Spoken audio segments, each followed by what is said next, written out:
first thing you did when you moved in was like, I'm putting in trees. Obviously, like that's what you should do first if you start a garden. If you want trees, because they take time. It takes so much time. Happy 2024, my friends, and also to you, Jacques. The new year is here, and I'm ready to garden. Let's do it.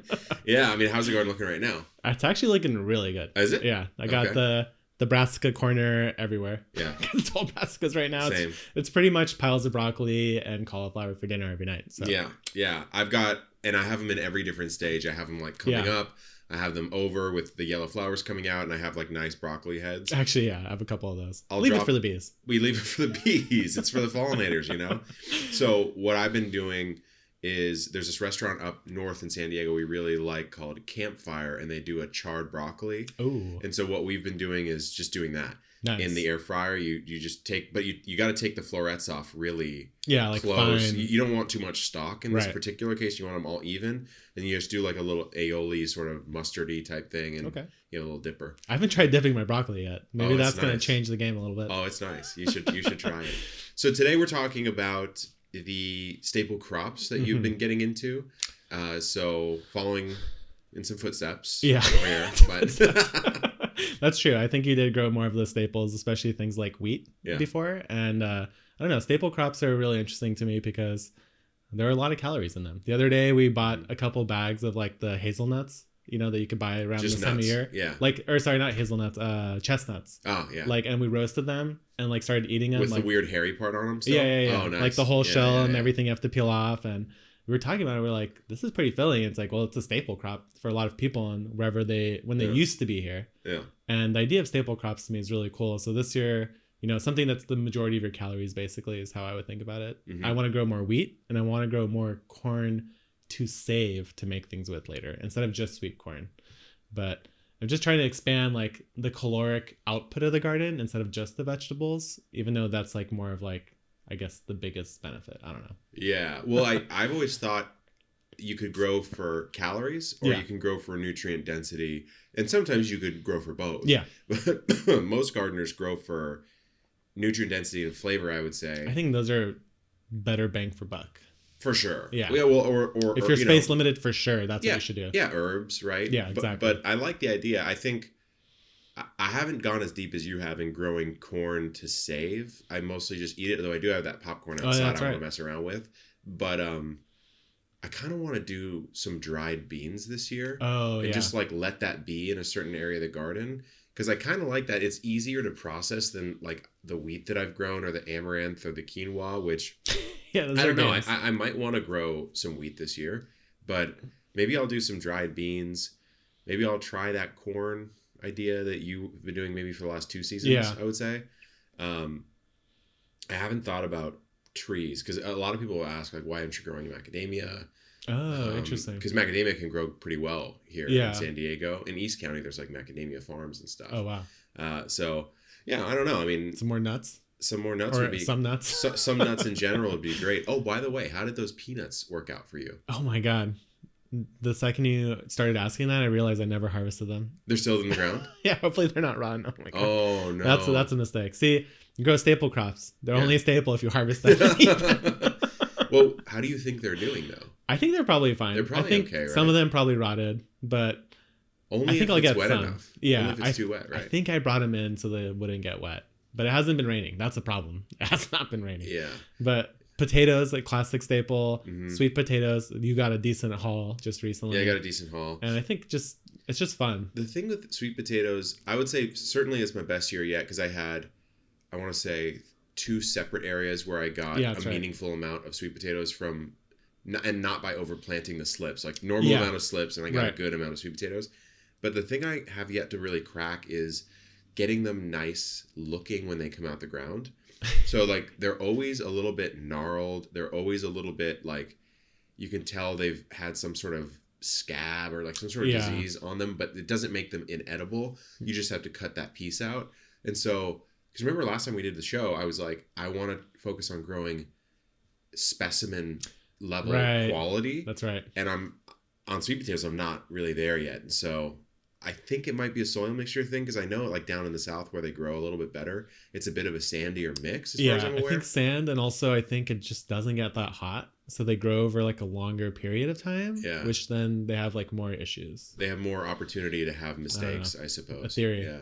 So you said you are growing wheat this year? I am growing wheat. I actually have a hugelkultur mound. I built a traditional mound, like out of the logs stacked with leaves and compost. Built it up. It's like maybe this tall now. Oh, wow. And off the ground. And then I decided to plant it fully in wheat. And by planting it in wheat, the roots are now going to go down all the way to the logs and help all that soil that I built up from washing away. Like so I should lock it in. Yeah. And then I'll get a nice spring wheat harvest and maybe make a little loaf of bread. How much wheat did you plant, do you think? The whole hill is covered. It's probably got like how big is the hill? 300 seedlings or something. It's like 8 feet by maybe 3.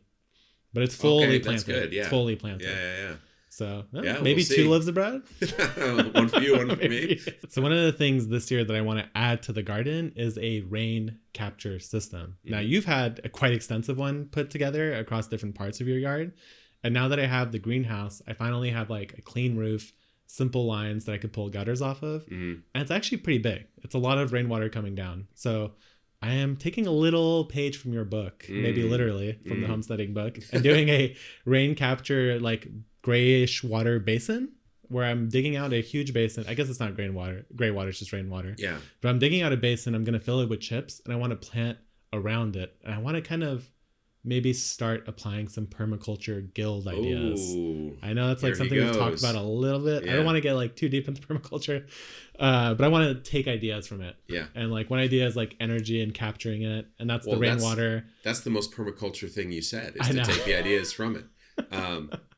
Well, I think you sent me a little teaser. Yeah. And you can go check Jacques' channel out. He'll do a full breakdown of this, but you sent me a little teaser of the system because you have an A-frame style greenhouse, whereas I have a lean-to. I kind of wish it's easier to capture. In this case, the lean-to is more helpful, but the style of it's great. It looks great. Yeah, it's great. But either way, like you've got a gutter now on each side that combines into a macro gutter. Yeah. It combines both of those and flows. Shoots it out. Shoots under into your garden. But the thing that's cool is my capture system, whether it be the big cistern or some of the other ones, it just goes to storage. I have to then choose to put it somewhere else. Whereas you're opting for, like, I know why you called it gray water, because it acts like gray water in the sense that it's going to that mulch basin. And then what are you going to put around it? So that's where I'm like struggling with, because I really want to add trees. Yeah. But the trees will, if they get too tall, block light in the garden. And B, they're close enough to the greenhouse that the greenhouse blocks a little bit of sun. So I'm like, I would love to add some like short citrus trees somewhere. But otherwise, if I don't put citrus, I'll put some other sort of short fruit tree that I prune. And I want to plant as a guild around it. So since it's not gray water and it is rainwater, it's like cleaner. I want to put things like ginger and turmeric maybe in there so that they could be lower. That's a good idea. They like the moisture. They like the shade. And it's not gray water, so I don't have to worry about eating the roots. Because usually that's the thing, right? Is if you use gray water, you don't want to harvest underground. Typically, I don't know how big of a deal that is really, but I think it's a decent. It's like worth worrying about. Yeah, I would prefer shower water, tubers, potatoes. Yeah, I prefer not. Right. No. So I mean, because for me, my true gray water that's probably been the most productive, besides the artichokes, of course, is the orchard. Yeah, right. And it looks great. Now. And you had some of those satsumas. I mean, that's mostly. I would say it's mostly shower water, even though it does get, I believe, an hour every Sunday. From true irrigation. Especially in the summer, you just need it. Well, in the summer you need it, but I should actually think about maybe turning that off now. Now that I talk now it's winter. It. But yeah. I like the idea of not having storage, because the storage is then, like you said, you have to decide what to do with it. Also, rain storage tanks are crazy expensive. I like keep looking at it thinking, I'll just get like a 500-gallon one. It's like $500. I know. I like never pay it off. I know, it's crazy. Well, you can get some rebates to the city. That's usually. True. If you're watching, you can get a rebate most of the time in most places, but it usually only covers one. Yeah. I think like even San Diego, which we're pretty good at these rebate programs. You get like a 50-gallon tank maybe. Well, I think you can get, if it's a cistern, you can get $200-300 off, but still, that cistern that I have out there was $2,000. Yeah. And so, it's 5,000 gallons. So. I mean, it's definitely, I think it's worth the price, but it's not cheap. No. Like, it's not cheap at all. So, yeah, I mean, I think it's interesting you bring that up, because I've thought with my greenhouse, it does have a gutter. Yeah. As we discovered, because we had crazy mosquito problems this year, and we were like, where's all the standing water? And we finally found it in the gutter. Because we never finished piping out the gutter, so it's just capturing. It was capturing and holding and stewing, and probably was the breeding ground for most of the mosquitoes we had this year. Definitely a stew. So what I want to do is drill into the bottom of the gutter, unlock the water, and then just pipe it down behind the greenhouse. And maybe just do a little 3-tree orchard there. Oh, that'd like be cool. Something small, you know? Yeah, like a mini guild. Just something really tiny. And maybe put some stuff on the ground like strawberries or something. I don't know. That would actually be really cool. Be kind of cool. Yeah, so really cool. that's kind of my idea. Encouraging you guys to come up with some creative ways to think about using rainwater. I mean, for us, it's kind of top of mind just because we don't get a lot. We still haven't got any like this year. We got like maybe an inch so far. By now we should. This year, maybe not even this season, right? Yeah, this season, the rain season. This year we got a ton. Yeah, earlier. Well, I guess time will tell because we'll know in 2 or 3 months if we're going to get any rain this year, coming year. Because that's it. Yeah, because that's really it. Because last year, I'm talking now about 2023. Yeah. Right. In 2023, we got almost as much rain in just February as we got in all of 2022. Yeah, like actually. And so who knows? That could that's true. Again. That could happen. El Nino. Could happen again. Let's see what the little boy brings. Well, we also got 2 rains in the summer. That's right. Year. And they were like substantial enough that you could measure them. Yeah. It wasn't like I loved it. 0.1 inches or something like that. Yeah. So, and we got like a 1/4 inch in June or something, which is just very fantastic. Bizarre. Yeah, very weird. Well, you know what I heard is it's might be good for our gardens, but Ari Novi, the CEO of San Diego Botanic Garden. Oh, that's right. Yeah, he's like, it's not great for our natives because they don't know that that's supposed to happen because it hasn't happened historically for hundreds or thousands of years here. And so it's disrupting their reproductive cycles. But becomes like a monsoonal system instead of a... Yeah, and then you get into a situation where it's like, well, maybe some percentage of those native species are no longer fit, but maybe then some other ones are more fit, and now that's the new native, and it's a different climate. A whole rabbit hole about natives, right? So what I want to talk about today is things that you resolve to do, a resolution, so to speak, about this season upcoming. And here's the twist.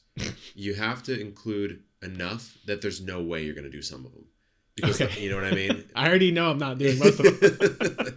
So what I'll say, and I brought it up earlier, is I would like to spend more overall time in the garden relative to the time of filming videos and doing some of the business side of working of Epic Gardening. And I want to run some more in-depth experiments, which we created that test garden in the back. So we have a spot. You'll see it on our YouTube channel. We've got a spot where we can run, I believe, 16 different independent garden experiments at any point in time. That's going to be really fun. Which is going to be really cool. And then I think just on a pure gardening level, I want to grow a more pristine result crop. So I want the tomato to be unblemished. I want it to look good. Catalog tomato. Catalog tomatoes, exactly. Like there's certain crops I can do that with pretty much on autopilot. Like my peppers are always great. That's true. You know, my potatoes are always good. But certain things like corn, almost always I get the earworm thing. And it's not because it's inevitable. It's just that I don't do the steps to prevent them. Right. Taking the time to make it actually look the way you want it to. So that's kind of my goal. And I think maybe I'll discover some interesting lessons, some interesting techniques just from that. Yeah. I guess one of my things, I kind of say a version of this every year. Yeah. I don't necessarily follow through, but one of the ones that I want to follow through on this year is 2 things. First, realizing that our season is weird and there isn't like set time periods where I have to commit to growing tomatoes only now. So if I have diseases on my plants, I don't want to just try to keep fixing the problem. I want to just cull the plant and start something new. So what I've done in the past is I keep trying to fight it because I'm like, oh no, like this tomato's been growing for a month. It'll come through. All the other ones are totally fine, right? But that one has a problem and I just keep trying to like leave it. And then that spreads from that plant to the rest. And then now my whole garden has that problem. So this year I really want to be on top of disease. I want to make sure that if it's a problem that's like clearly, obviously, I don't have a solution for. Yeah. I want to pull that plant and I'll just put something else in. Or maybe there'll be a gap and I'll just have more space for my plants to grow healthier. I think that's a very good idea. Yeah. Because it's something I struggle with a lot. I think it's the ability to walk away. Yeah. If you love it, let it go. We know this. We know this from our favorite band, Passenger. I think they won like an Oscar, and that's like it. And I've never heard of them again. But either way, no, I think it's a good lesson, a good resolution. I think one of the things that I painfully learned last year was my garlic problem, right? My garlic loss. And that was mostly due to cramming at a 4-inch spacing. Yeah, maybe acting too late. Oh, definitely acting too late. But I think, like you said, that rust problem was not going to go away. Yeah. No matter how much I had sprayed it, etc. So this year, I actually just did this last week. I planted all my garlic out in the front bed in one of our new Birdie's short beds, the 8 foot by 4 foot. Yeah. USA exact. Good amount of garlic in there. So it's a good amount. I would say it was 13 or 14 varieties by 6. Okay. So it's actually quite a bit. And I will say it's not that much like better spacing than the one in the backyard. Oh, interesting. So but it's raised, so it can drain. It's raised, it can drain. It's still quite tight. And I have a mesh metal protection on top. No skunks this There's year. no skunks. And I'm going to leave that on and keep raising it. Yeah. Until I feel that the skunk problem might be deterred because they're just like, whatever. There's nothing really there for me. But all that kind of goes to what you're talking about and what I'm talking about really in the pristine crops or the sort of beautiful resulting crops. Because I sort of think the better it looks, and not always true, but like the better it looks is a function of its quality and inherent nutrition as well. I think that's true in a home garden. In a home garden, for sure. Yeah. And that's not to say like if your potato doesn't look that good, it's literally terrible or anything like that. But I think like if it's not been hit by too much disease or too much pest pressure, etc., it's a more complete food. I feel.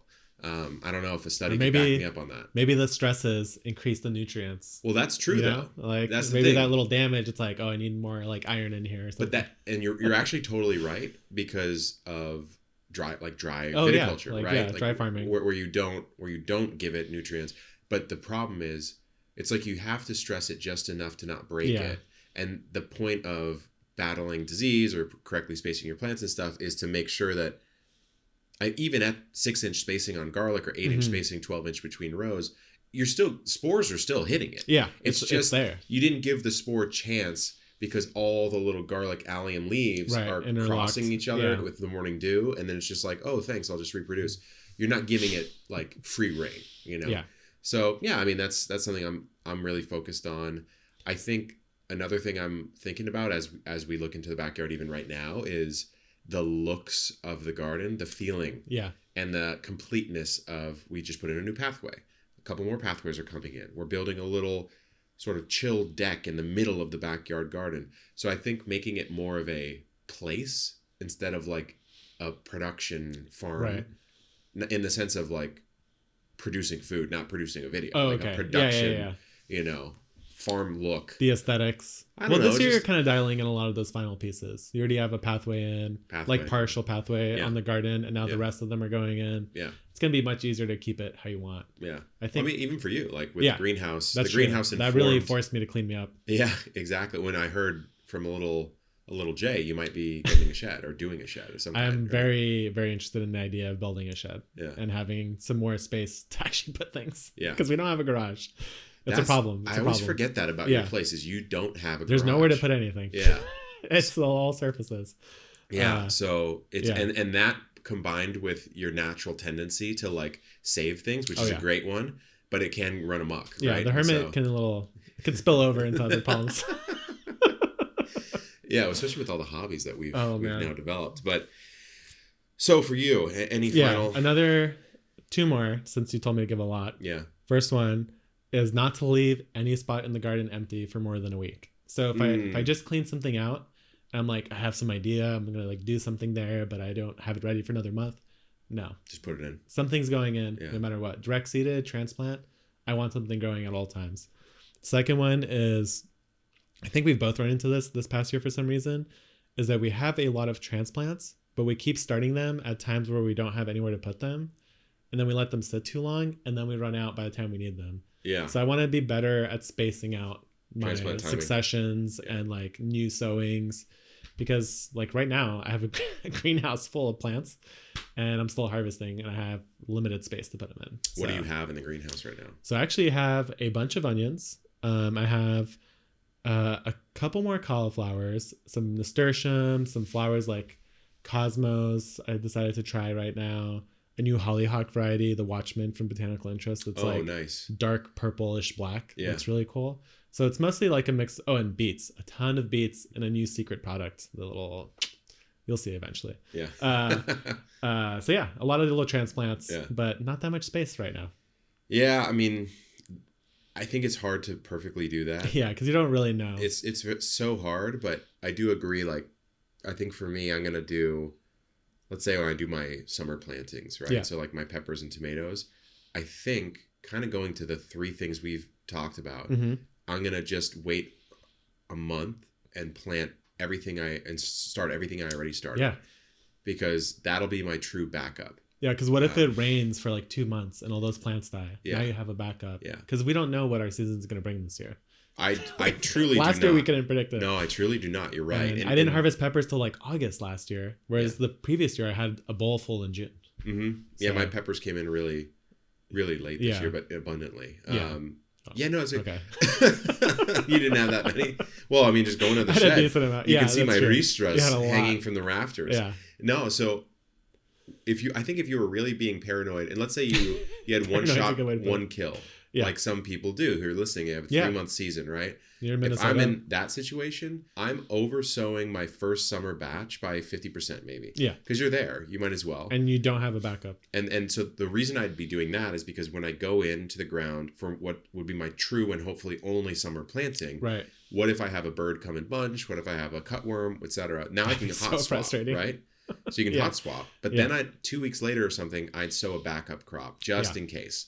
Well, you gotta, in those climates, you have to sow your like fall harvest like almost summer. Immediately or something. Yeah, it's crazy. Pretty much. Yeah, exactly. Yeah. Well, I know we had Meg from Seed to Fork on the show, and she will put her brassicas in ground in July. They would get roasted here. Oh yeah, they'd get destroyed. It's probably a problem for her too, but what are you going to do? I guess it isn't though. I mean, for the most part, she seems to be totally fine because they can start in that heat and then they'll kind of grow. Because if she doesn't, the days just get too short. Yeah. And then it snows. Mm-hmm. If you want to get into trees this year, specifically ones that bear fruit, I think this episode will be for you. It's something I've been obsessed with since I can remember, but only now do I have the space to actually do it. And I'm starting to see the gears turn in your head as well. Not that you don't have an orchard. You do. You've got some cool stuff. Actually, you have great blueberries. Yeah. And your passion fruit, your first 2. Yeah, that's right. And then you've got your chicken orchard with, how many plants are in that? I think, 5 trees. Yeah. 2 figs, a mulberry, a lemon, and a loquat. How many of those have produced so far? The figs have produced, and that's about it. So you're getting into orchards. Yeah. Mostly because we just tried the citrus that we planted 2 years ago, basically. And it's finally really coming in. I'll say masterstroke. First thing you did when you moved in was I'm putting in trees. Mm-hmm. Obviously, that's what you should do first if you start a garden. If you want trees, because they take time. It takes so much time. Yeah. Now you're swimming in citrus. After only 2 years, and they're covered. So I didn't realize first of all that they could be so prolific when they're kept so small in a backyard orchard, and you're getting 100+ limes on one tree. Mm-hmm. So that convinced me. And the other thing is the variety of flavors. Those limes are just better than any I've ever had. And they're great. They're delicious. Yeah, they're really fragrant. Good. The skin is good. And you know that you could use it however you want because you grew it in a certain way, right? It's organic, it's in your yard. Mm-hmm. So I definitely want to add more trees. And I think part of why some of mine haven't produced well is because I've been underwatering them and they're next to 2 very old trees. Yeah. Because of that area that they're in. Right. I'm thinking of doing maybe setting up some Oyas on automatic water release. It could work. You need some big ones though. Yeah, that's true. Yeah. Maybe just to keep them alive in case I forget. But I want to add a more variety of citrus, and I want to add a couple stone fruits. This idea of chill hours to me is very interesting because I think we've heard a little bit about chill hours and how maybe they don't matter as much as we thought they did. Well, I think it depends. It really depends. Really depends. But I was chatting with Charles of IV Organics, and then he knows Tom Spellman of Dave Wilson Nursery, legendary. He's the one who really has promoted backyard orchard culture and put home orcharding in a more realistic sensibility for someone to actually do it. And so I learned a lot just from a couple videos, watching Tom and reading his site, voraciously. But The thing that it seems to be the case is the chill hour requirements is not like absolutely hard and fast.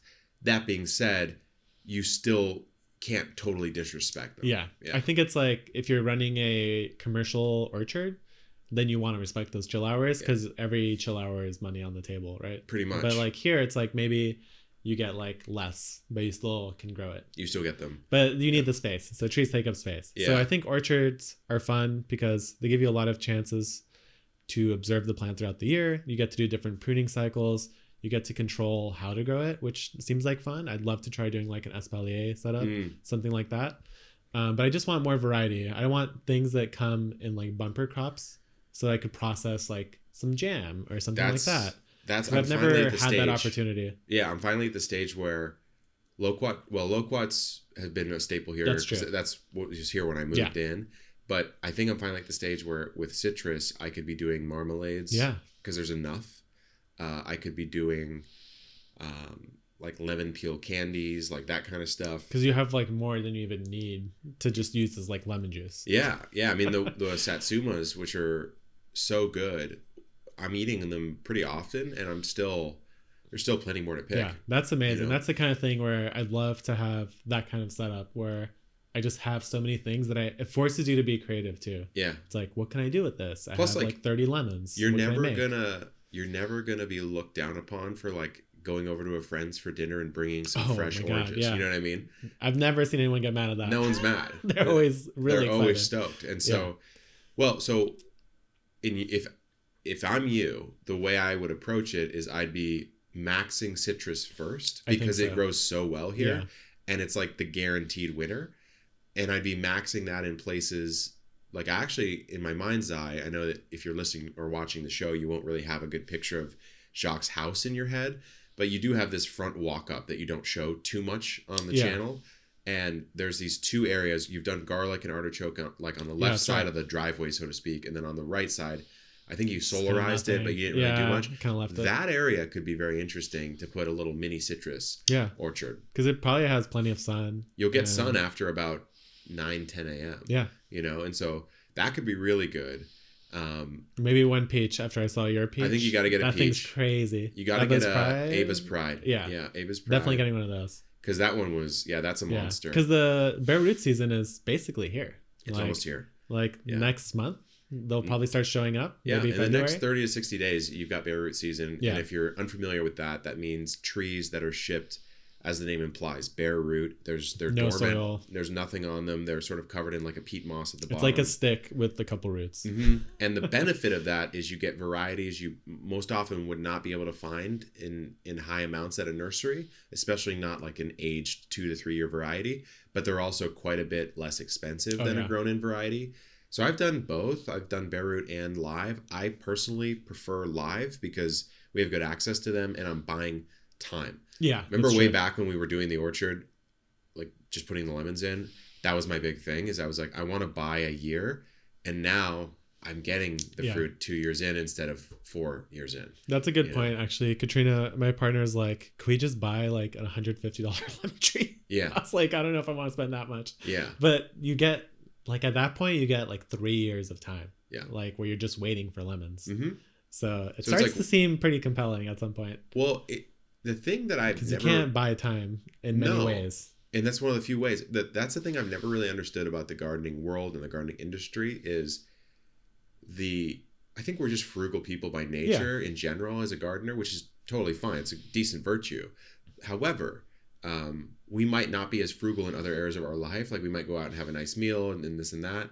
And it's like, well, you could spend the same amount and literally have oranges for years more than you would otherwise in your life. That's true. An extra 2 years at age 35. Yeah, it's a lot. That's a big percentage of life. It's a big chunk. You know what I mean? It's a big chunk. But the beauty too is in gardening is you can also take your time and do it as cheap as possible. Yeah, and spend almost nothing. Mm-hmm. You could get a cutting, start it up, grow it for like 6-7 years, and then harvest. That would be the most extreme. Yeah. Yeah. But you can. You can.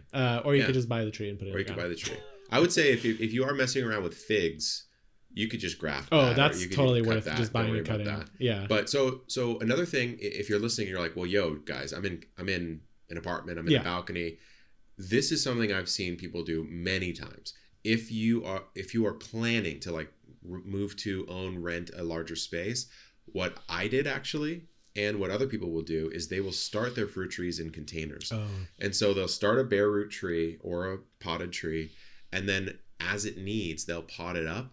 And then they'll literally just move all those to their final location and plant them in ground. You just bought yourself time. You just bought yourself more time. And so think of your smaller space right now as like a clearing ground for the future.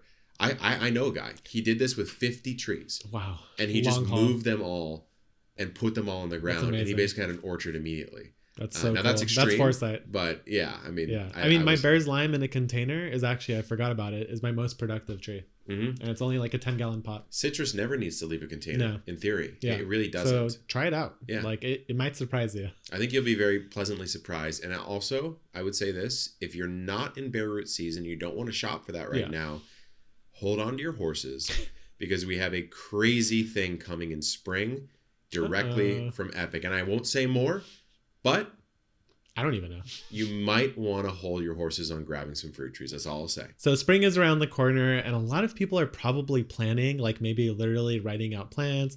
I'm thinking about them. I should start writing and actually journaling. I don't know about you. Are you a journaler or are you freehand? First of all, I'm thumbing through catalogs right now. Oh, yeah. And my voice got real gravelly right there because I got excited. I got serious, you know? But no, I'm thumbing through catalogs. I'm picking varieties I like. Yeah. I'm ordering seed. I'm not really going to the nursery too much yet. I'm thinking. I will, usually on a weekend, I'll like just wander around outside and keep my phone out and like take notes. And I'll just have I'll just have a document and I'll be like, move banana this way, or like cut this down, move this path, like put this weed out, whatever. So you do it in spurts. I do it in little chunks and spurts. And then those notes get activated into the week's worth of tasks. Yeah. Right. I also have, basically I have like 2 bulleted lists. Like one will be the tasks of the week or like of the time. And then the other will be like, oh, it'd be nice if it was actually this way in the future. So I think about results and then I try to go backwards and how do I get that result? I see. And I think that's the only way to do it in gardening because you have to think about the end result to get the starting point because of how plants grow. Yeah, and it takes a long time. So you really have to have that foresight. I mean, right now, I think for most people, they're starting to think about seed starting season, right? Because it's springtime. Most of these things that we put in the ground, like you mentioned earlier, the cold season, you start your tomatoes sometime in January because you want them to get ready to go right away when it gets that spring thaw. So in terms of planning, I'm not at the level of I'm planning out what I'm going to grow yet, but I am starting to think about where I want to move things because I've had a couple of disease issues with like root knot nematodes. So I'm really trying to be conscientious of like where I'm putting things. I don't want to put the tomatoes in the same place I did last year. I want to move them somewhere else. And that requires a lot more planning than I thought because if you have like a cabbage there or a Brussels sprout that takes like 4 months, it better be ready to go by the time your tomatoes are ready because you get space limited. Yeah. So the spring planting stuff, I'm trying to think of how many tomatoes can I actually pull off. That's my usual thing. And this year I will grow less. I will actually promise to grow less and do a little bit more variety. But it's really just coming down to like planning out where I put my long season things like garlic. They're not moving until summer and planning around that. So that's usually how I go about it is what do I know is off limits for too long to worry about for the next couple months, and then I only focus on what's left. Yeah, it helps make the planning job a lot easier. Like when you said that, I think, well, I have my garlic in my 8x4 in the front yard. So that's done. Like that's garlic. That's completely solved. And then you actually just brought over all the onion starts. Yeah.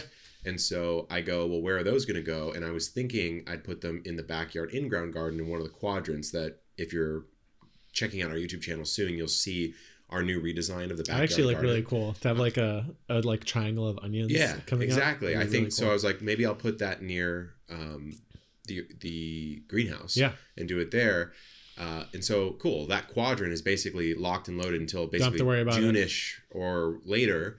And then what I do, and something I'll say is if you're listening and you have certain personality types and certain garden sizes require or are optimal with different planning techniques. You know what I mean? So if you have, like I used to, basically 4 to 6 raised beds in a small front yard, I was planning everything down to the square foot, right? And so I'd go, okay, well, in this bed, I'm doing this. And then in this bed, I'm going to be doing my herbs. In this bed, I'm doing tomatoes. In this bed, I'm doing this. And I'd have all the timings and I'd maybe do a spreadsheet or something like that. as the garden's expanded and I have more free space, and if I really was maximizing every inch, I'd be running a true farm at the scale that this is at. I don't need to plan that granularly. That's a really good point. So I don't have to go to the nth degree on a per bed basis. Yeah. Even if my personality type kind of wants to do that. Yeah. I kind of want to, but what I've realized is a lot of that effort going that granular at the scale of this garden gets lost in the sauce, and it doesn't return. Right? And so that's just me. Yeah. I mean, if you're a balcony gardener, it's like, I have space for like 2 tomatoes. I'm choosing those 2 varieties, and that's what I'm growing. And I'm babying them. And you're right. Like, it's for my personality type, being in San Diego and having space is really nice. Yeah. I don't have to plan. Yeah. I don't have to think about the seasonality as much and the space of where to put it.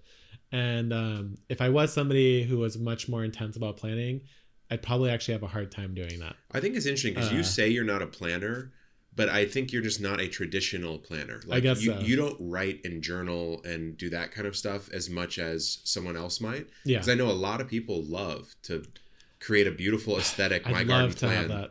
You know? And I don't have that too much. Maybe a little more than you. You could if you wanted to. I could. Like. I don't feel like I can if I want to. It's not in your brain set. No. Well, the thing is, what you tell me what's going on in your head, because I don't know, but what feels like you're always cycling. Oh yeah. And so when you walk outside, I feel like your subconscious is going in and going like. I have like an instant. I walk out, I'm like scan and then like update my map, and I'm like, all right, that's off zone. Like that's next. This is what I need to do next. Yeah. But I don't like think about it that much, and maybe I am planning more than I think. You're right. I think you are. But I'd love personally. Okay, new personal goal to the resolutions list. Okay. Is have a journal and actually just write down what I did, like not plan anything. Just write down what I did that day. So are you gonna do it in paper, or are you gonna do it digital? I think digital is better, but I hate it. I just never do it. So then do it in paper. Do it in paper. So if I come back and we have you back on the pod in a month, I'll have sheets. Will you have it? Are you making that commitment right now? Yes. Because you will be coming back. Yeah. So all right, I'll do it. You're going to have to show it to the camera. I need to practice. Yeah. All right. Show. Okay. You guys are going to see it. Okay. But beyond that, the only other thing I'm thinking about is what other tomatoes do I need to buy this year? Well, which ones are you regrowing? Which are you doing again? The ones that I'm regrowing, first of all, Cherokee Purple. Oh, and then Cherokee Carbon. Yeah. I got to have both. Why grow both? Because the Cherokee Purple, I think the Cherokee Carbon is a little bit better. Yeah. But this year, for whatever reason, my purple did better than my hybrid. Like my heirloom did better than my hybrid. Yeah. And I don't, if I have too many Cherokee style tomatoes, you're not that mad. I'm not mad at all. Okay. So I want to have those. So it's insurance, basically. Insurance. Yeah. I think the Gardener's Delight cherry tomato that I grew from BI this year was one of our tops that we want to continue. So it's interesting you say that, because my indeterminate pole style bigger tomatoes, they did okay this year. It wasn't that good, honestly.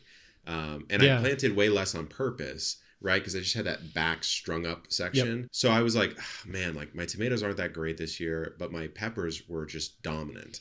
So you always win some, lose some. But then through the back door, my saucing tomato game was on another level. They just came out of nowhere. Yeah, because I had the Romas or San Marzanos that were growing in the ground on accident I think I probably got 100 off of that, honestly. And then I had the Amish paste that did really well in where the garlic is now. That's one I haven't tried yet. Amish paste was great. It was great. And so, but what I did is at the end of the season, and this kind of goes to what you're saying about is something ready to be planted in. If you have, my tomatoes weren't ready to technically leave the garden yet, but I needed to reset the bed anyways. And so I did what you did, is I just culled it, and I had actually tons of quite green ones. Yeah. And I just let them sit. We'll see. Yeah. So I made a batch of tomatoes of sauce from the reddish ones first. Then I had a big bucket of greens that sat there probably for a month. Wow. And then they ripened up to red, and I made sauce with that. Good. And it was great. Yeah. So I think there's nothing wrong with it. I think the thing that people should consider is, let's say you have space to grow 6 tomatoes. Yeah. And you have some favorites. You should always have like 2 wild cards. Mm-hmm. Like try something new every year, because you might be surprised by what does well. Yeah. Something that I can't think of an example off the top of my head, but I've had varieties that say they don't do well in our area for whatever reason. Right. And then they're like one of the best. And then they do. So you just don't know until you try it. Yeah. And some varieties just happen to like your soil more. You might end up with something that you didn't think you would like that you actually do like. And so variety really is the spice of life in the garden. And it's like, try new varieties out. You don't know what's going to work. You might have a new favorite, or you might have something that produces way more than you ever expected. I think that's a very underrated tip. And if you want some new varieties, well, there are 27 at botanicalnurseries.com. We have 27 new varieties for 2024. Cream sausage tomato. That's a new one I'm adding this year. Yeah, that'll be interesting. It looks interesting. Yeah, I don't know if I'll grow that one or not, but I'll have it because it'll be at your garden. But either way, you can request a catalog or shop online at botanicalnurseries.com. Good luck in the garden, guys, and keep on growing.